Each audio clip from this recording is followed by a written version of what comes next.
رسول اللہ صلی اللہ علیہ وسلم کی مبارک عادات میں سے ایک عادت یہ ہے کہ جب بھی رمضان کا آخری عشرہ آتا تو نبی کریم صلی اللہ علیہ وسلم جو ہیں وہ عبادت کے لیے پہلے سے زیادہ تیار ہو جایا کرتے اور خود بھی اہتمام کرتے اور اپنے گھر والوں کو بھی اہتمام کرواتے۔ تو ہمارے لیے میرے دوستو نبی کے طریقے سے بڑھ کر کوئی چیز نہیں ہے۔ تو نبی کریم صلی اللہ علیہ وسلم کے طریقے کو سامنے رکھتے ہوئے جیسا کہ آج آخری عشرہ شروع ہو چکا ہے، ویسے تو رمضان کا مہینہ الحمدللہ 2 عشرے جو گزر گئے ہیں خیر و عافیت سے اور کچھ غفلت سے، آخری عشرہ میرے دوستو کہ اس وجہ سے بھی اہمیت کا حامل ہے کہ اس میں ایک مبارک رات ہے اور ہم میرے دوستو نیکیوں کے ثواب کے بھوکے ہیں۔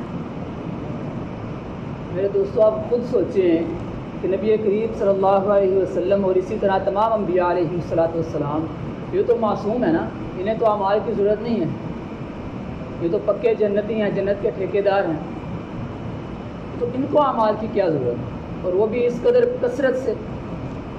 یہ اس لیے میرے دوستو تاکہ امت کے اندر شوق پیدا ہو، تاکہ ہمارے اعمال دیکھ کے امت کے اندر جذبہ پیدا ہو اور ان کے لیے آسانی ہو۔ یار ایک نبی جو معصوم ہے وہ اس قدر مشقت برداشت کر رہا ہے عبادت کرنے میں، اور ہمارے لیے تھوڑی دیر یہ 10 دن کرنا کیا بڑی بات ہے۔ تو ہم کوشش کریں خود بھی اور اپنے گھر والوں کو بھی ان پر بھی کام کا بوجھ ذرا کم کریں گھر والوں پر، اور ان کو بھی کہیں کہ زیادہ تر اوقات جو ہیں وہ عبادت میں صرف کریں۔ جو 10 دن ہیں میرے دوستو ہم کام کاج کے لیے پتہ نہیں کتنی شفٹیں لگانے کے لیے تیار ہوتے ہیں، رات جاگتے ہیں، اور اس طرح بعض جو لڑکے امتحان دیتے ہیں تو ہمارا یہ طریقہ کار ہوتا ہے، راتوں کو جاگتے ہیں، تیاری کرتے ہیں۔ اس کا فائدہ تو میرے دوستو یہ کمائی کا، پیسے کا اور ڈگری کا فائدہ تو صرف دنیا میں ہے نا، اور یہ جو رات ہے اگر میرے دوستو یہ رات نصیب ہو گئی تو اس میں عبادت کرنے والے کا ثواب اسی طرح ہے جیسے اس نے 80 سال کی عبادت کی۔ تو میرے دوستو یہ 10 دن ہیں، ہم دنیا کے کام کے لیے کئی راتیں گزارتے ہیں، تو کوشش کریں اللہ سے مانگیں کہ اللہ تعالیٰ ہمیں توفیق دے۔ تو یہ 10 راتیں ہیں، ان میں 4 کام ضرور کریں۔ پہلا 10 دن ہیں، 10 دن روٹین سے صدقہ کریں، اور چاہے آپ 10 روپے ہی کیوں نہ کریں، کیونکہ ہو سکتا ہے وہ دن جس دن آپ نے صدقہ کیا ہے اس رات لیلۃ القدر کی رات ہو، تو وہ 10 روپے 80 سال کا حساب لگائیں کہاں چلے جاتے ہیں۔ تو صدقہ ضرور کریں۔